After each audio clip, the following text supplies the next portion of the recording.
අද ලෝකය ඉතා වේගයෙන් දුවනවා. ඒත් අද අපි මොහොතක් නැවතිලා සූර්යයා දෙස බලමු. සමහර අය තයිපොංගල් උත්සවයට කියන්නේ මකර සංක්‍රාන්තිය කියලා.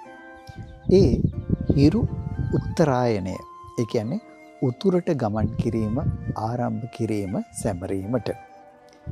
ඇත්තටම ඉර උතුරට ගමන් කිරීම ආරම්භ කරන්නේ දෙසැම්බර් 21, 22 වගේ දවස්වල. ඒත් තයිපොංගල් දිනේ යෙදෙන්නේ හිරු මකර රාශියට පැමිණීමත් එක්ක. කොහොම හරි තයිපොංගල් උත්සවය කියලා කියන්නේ දෙවියන් උදෙසා පවත්වන උත්සවයක් විතරක්ම නොවේ. මේ උත්සවයෙන් ඇත්තටම සංකේතවත් වෙන්නේ සමතුලිතතාවය. හොඳට බලන්න. අපි ජීවත් වෙන්නේ එක පැත්තකින් එෆර්ට් උත්සාහයත්, අනිත් පැත්තෙන් ග්‍රැටිටියුඩ්, ඒ කියන්නේ කෘතඥතාවයත් කියන කලාප දෙක මැද. අපි කරන දේවල් සහ විශ්වය අපිට දෙන දේවල් අතර. එතකොට අපිට උනන්දුව විතරක්ම තිබුණට මදි. අපිට ලැබෙන දේවල් ගැන හිතේ කෘතඥ බවක් දැනෙන්නේ නැත්තම්. හොඳට බලන්න.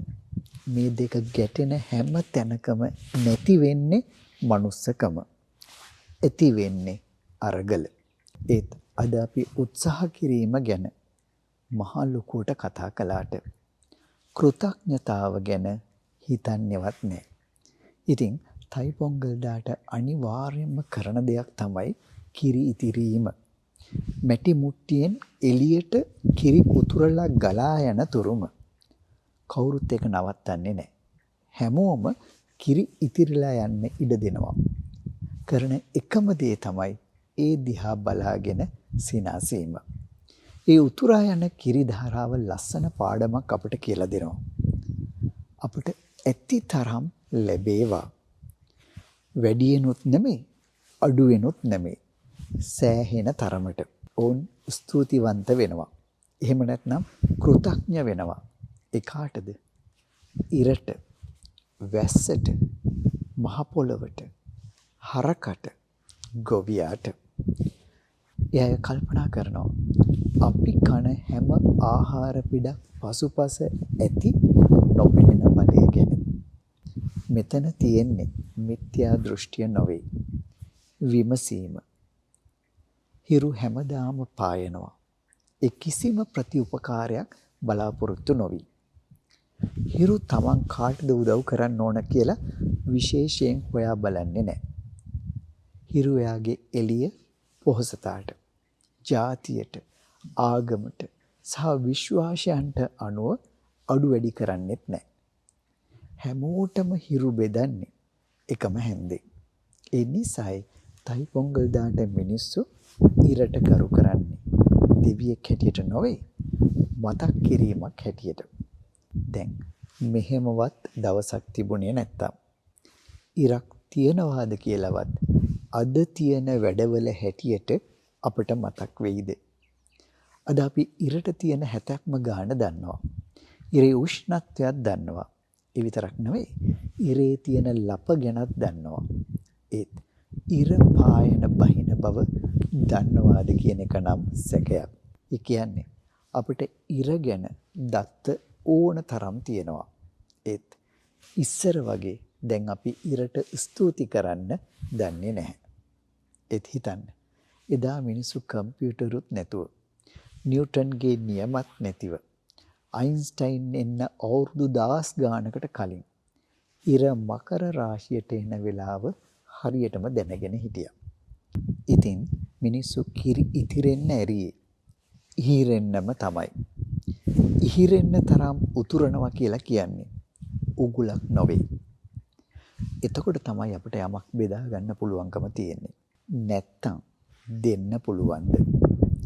දුන්නොත් නැති වෙනවාද? ඒත් අද ලෝකේ අපිට කියලා දෙන්නේ පුළුවන් තරම් ගොඩ ගහගන්න කියලා. ඒත් එදා අපි ඉගෙන ගත්තේ තියෙන දේ බෙදා හදා ගන්න. ඇත්තටම අතහරින්න සුදුසු අවස්ථාව දන්න කෙනා සමබරතාවය හඳුනන කෙනෙක්. ඉතින් ගොවියෝ කවදාවත් අස්වැන්න බලෙන් පුබුදුවන්නේ නැහැ. ඒත් ඒ අය වවනවා, වතුර දානවා, බලාගෙන ඉන්නවා. මේ බලා සිටීම කියලා කියන්නේ දුර්වලකමක් නෙමෙයි. ඒ තමයි කාලය ගැන ඔවුන්ට තිබුණු දැඩි විශ්වාසය. ඉතින් තයිපොංගල් අපෙන් නිහඬව අහන ප්‍රශ්න කීපයක් තියෙනවා. ඔබේ පාලනයට යටත් කිසිම දෙයක් නැති බව දැනත් ඔබට මහන්සි වෙලා වැඩ කරන්න පුළුවන්ද? සාර්ථකත්වය පිටුපස ඇති බලවේග ගැන අමතක කරලා අපට සාර්ථකත්වය විතරක් අත්විඳින්න පුළුවන්ද?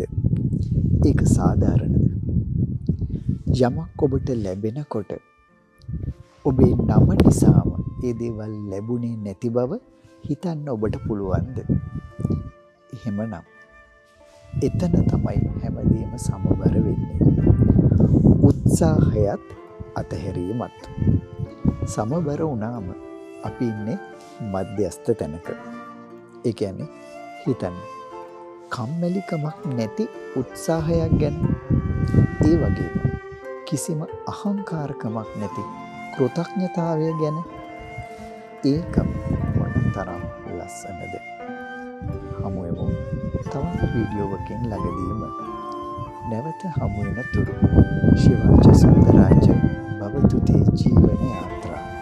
යහපත් සුන්දර දේවා ඔබගේ ජීවන ගමන.